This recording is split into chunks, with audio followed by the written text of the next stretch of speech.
Terima kasih Dila di Angga Sepuri. Assalamualaikum dan salam sejahtera. Penduduk di kawasan Tasik Biru di Baut diminta berwaspada dan membantu pihak berkuasa mengesan seekor anak anjing yang berkeliaran di kawasan tersebut. Ini selepas 2 kanak-kanak digigit oleh 2 ekor anak anjing peliharaan mereka baru-baru ini. Mengulas kejadian itu, Pengarah Perkhidmatan Veterina Sarawak, Dr. Andrian Susin Ambut, menerusi satu kenyataan media berkata, 2 anak anjing itu telah diangkat pada 31 Mac lepas daripada seorang warga Indonesia yang merupakan rakan sekerja ibu bapa mangsa. Anak-anak anjing itu bertukar agresif 3 bulan kemudian dan menggigit kanak-kanak tersebut. Mangsa telah dirawat di sebuah klinik di Bau dan kes kemudiannya dirujuk kepada Jabatan Perkhidmatan Veterina. Seekor daripada anak anjing itu dibuang oleh pemiliknya selepas kejadian dan tidak dapat dikesan. Pihak jabatan kemudiannya melakukan siasatan dan mengambil seekor lagi anak anjing yang masih disimpan pemiliknya untuk diuji sampel di Makmal Diagnostik Veterina Sarawak pada 27 Jun. Anak anjing itu diuji positif rabies Rabu lepas. Jabatan tersebut juga menasihatkan orang ramai yang mungkin bersentuhan dengan anak anjing yang belum dikesan itu, termasuk dijilat, dicala dan digigit, untuk pergi ke klinik atau hospital kerajaan terdekat. Dalam perkembangan sama, Dr. Andrian Susin berkata, Makmal Diagnostik Veterina Sarawak mengesan 2 sampel yang positif rabies yang diperolehi di Kampung Racan Baduk di Serian dan di Lorong 22C, Jalan Stampin Baru di Kuching. Kedua-dua kawasan berkenaan terletak dalam lingkungan 10 km kawasan wabak rabies. Dr. Andrian juga berkata, makmal tersebut juga telah menerima 11 sampel dari bahagian Kuching, Serian, Betong dan Bintulu dari 20 hingga 24 Jun lepas. Tribunal Tuntutan Pembeli Rumah telah menerima sebanyak 26 kes sepanjang 6 bulan pertama tahun ini. Ia melibatkan ketidakpuasan hati pembeli terhadap mutu kerja oleh pihak pemaju. Menurut pengusinya, Datuk Maznah Dazmi, daripada jumlah tersebut 11 kes telah dibicarakan manakala selebihnya diselesaikan di luar mahkamah. Yang lain ada yang tarik diri, ada yang dia dah ada yang dia dah settle sendirilah, yang dia dah. Tapi yang ini ialah yang ke mana ini dalam 10 yang ke-11. Mengikut statistik Tribunal Tuntutan Pembeli, Kuching mencatat aduan kes tertinggi dengan 18 kes, diikuti oleh Sibu 4, Miri 3 dan Limbang 1 kes. Daripada 18 kes di Kuching, hanya 6 sahaja yang dibicarakan, manakala selebihnya diselesaikan di luar mahkamah. Manakala di Sibu dan Miri hanya 2 kes dibicarakan di tribunal dan selebihnya diselesaikan secara persetujuan antara pembeli dengan pemaju. Datuk Maznah bercakap kepada RTM di Mahkamah Bumiputera Limbang di Limbang.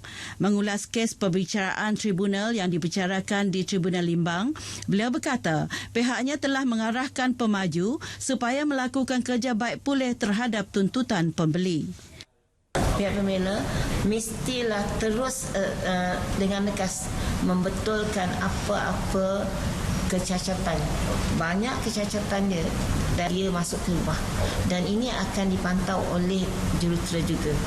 Selain itu, pemaju juga dikehendaki menanggung bayaran sewa rumah yang ditanggung oleh pembeli daripada tarikh pengeluaran sijil pendudukan rumah OP hingga rumah itu dapat disiapkan.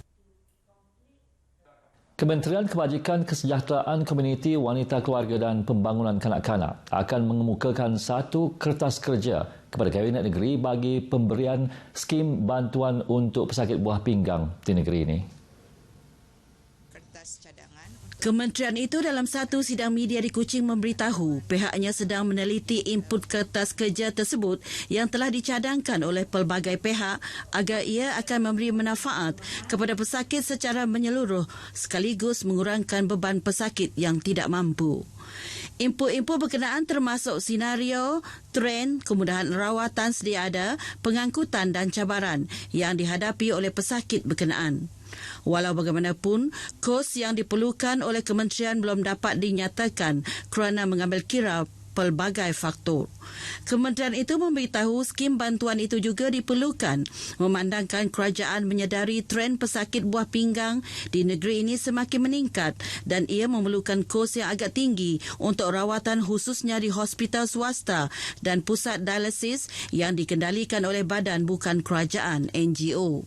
Sarawak merekodkan 3,317 pesakit buah pinggang tahun lepas. Daripada jumlah itu, seramai 2,920 orang pesakit yang sedang menjalani rawatan dialisis.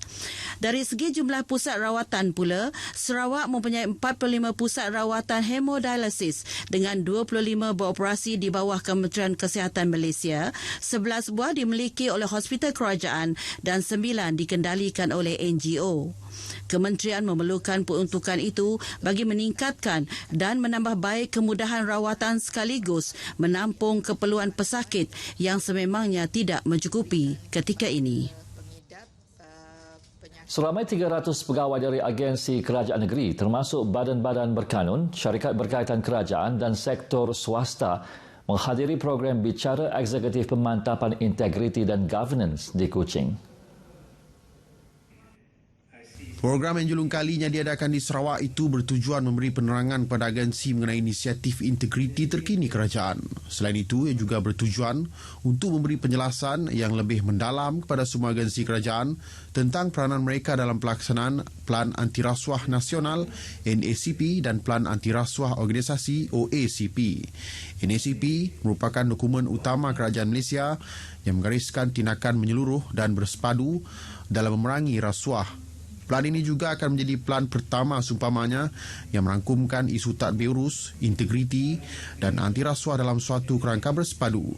Plan khusus ini dibangunkan bagi menetapkan sasaran berdasarkan inisiatif setiap agensi kerajaan dan swasta dalam menangani masalah rasuah, integriti serta tadbir urus untuk 5 tahun akan datang. Melalui 6 strateginya, NACP akan memastikan usaha pembanterasan rasuah diperkemas di kalangan aktor politik, entiti korporat, agensi penguatkuasaan dan pihak yang berkepentingan. Antara strategi itu adalah memperkukuh accountability dan integriti politik, memperkukuh kecekapan penyampaian perkhidmatan awam dan mempertingkat kredibiliti sistem perundangan dan kehakiman. Pada program sehari itu, sebanyak 3 kertas kerja dibentangkan oleh penceramah dari Institut Integriti Malaysia dan Suruhanjaya Pencegahan Rasuah Malaysia SPRM. Skim wajib tayang yang dilaksanakan Perbadanan Kemajuan Filem Nasional Malaysia FINAS merupakan platform terbaik untuk filem-filem tempatan dipromosikan seterusnya bersaing dengan filem luar. Pengurusi wajib tayang FINAS On Nursyal Hamzah berkata, ini juga usaha pihaknya dengan kerjasama pembuat filem untuk mempertingkat mutu filem tempatan. On Nursyal menambah, ia juga antara usaha untuk memupuk persefahaman antara FINAS dengan pembuat filem tempatan menerusi jaringan komunikasi yang berkesan. Ke arah itu, beliau berkata FINAS sedang dalam rangka lawatan ke semua pewagam di seluruh negara bagi memberi penjelasan tentang skim wajib tayang. Pada kali ini sebenarnya Jawatankuasa Wajib Tayang FINAS menjalankan satu seri lawatan ke seluruh negara dan pada ketika ini kami akan melawat semua pawagam di seluruh negeri Sarawak. Okey, ini adalah daripada lanjutan di mana kita Jawatankuasa turun ke semua pawagam di seluruh negara untuk memberikan penjelasan dan untuk meninjau keadaan pawagam-pawagam berlesen FINAS. Beliau bercakap kepada pemberita selepas mengadakan lawatan ke pawagam Trioplex di Sibu. Jelasnya, menerusi skim wajib tayang, FINAS akan membantu penerbit mempromosi filem yang dikeluarkan yang pada masa ini dilakukan sendiri oleh pembuat filem dan pihak pewagam. Dalam perkembangan sama di Kuching, On Nursyal memaklumkan pawagam di Sarawak mempunyai potensi baik sebagai premis penayangan filem khususnya filem tempatan termasuk bagi filem wajib tayang. Beliau berkata ia berdasarkan maklum balas yang sangat menggalakkan daripada penonton ketika lawatan rombongan Jawatankuasa skim berkenaan ke beberapa lokasi panggung wayang di Miri, Bintulu, Sibu sejak beberapa hari lepas dan kini diteruskan ke Kuching sebagai lokasi terakhir. kami di peringkat PINAS Pusat Peneroja Jawatan Wajib Tayang, kami akan membuat rumusan di mana kita akan mempertingkatkan lagi usaha untuk membawa filem-filem tempatan dan juga menjalankan promosi-promosi yang melibatkan marketing filem-filem kita. Kerana kita mendapat respon bahawasanya pawagam-pawagam di seluruh negeri Sarawak ini dia sangat-sangat teruja dan memberikan sokongan yang sebaiknya kepada filem kita. Beliau bercakap kepada pemberita ketika lawatan rombongan berkenaan ke Pawagam MM di Pusat Beli Belah Sama di Kota Semarahan. On turut memberitahu kualiti infrastruktur pawagam-pawagam di negeri ini juga tidak jauh ketinggalan daripada pawagam-pawagam di Semenanjung, malah ada antaranya yang mempunyai teknologi terkini yang tidak terdapat di pawagam-pawagam di Semenanjung. Ini termasuk dari segi aspek paparan pemasaran sesebuah filem. Selain itu, beliau berkata harga tiket di pawagam negeri ini juga masih seimbang dengan harga tiket yang ditetapkan di Semenanjung yang bergantung kepada sambutan yang diterima daripada penonton. Temasya kejohanan olahraga antara rumah-rumah sukan di sekolah yang diadakan setiap tahun bukan sekadar sebagai temasya sukan untuk mengukur kemampuan murid bertanding dalam acara-acara sukan, tetapi ia dilihat mampu membina keyakinan diri dalam kalangan murid-murid. Berdahari Pertubuhan Adat Kebudayaan Nusantara PAKN merangkap aktivis KAM Kiput Sarawak, Datuk Seri Josephine Duyuk Tuah berkata, elemen ini sangat penting bagi mengiktiraf kebolehmampuan mengurus dan berfikir dalam menghadapi cabaran.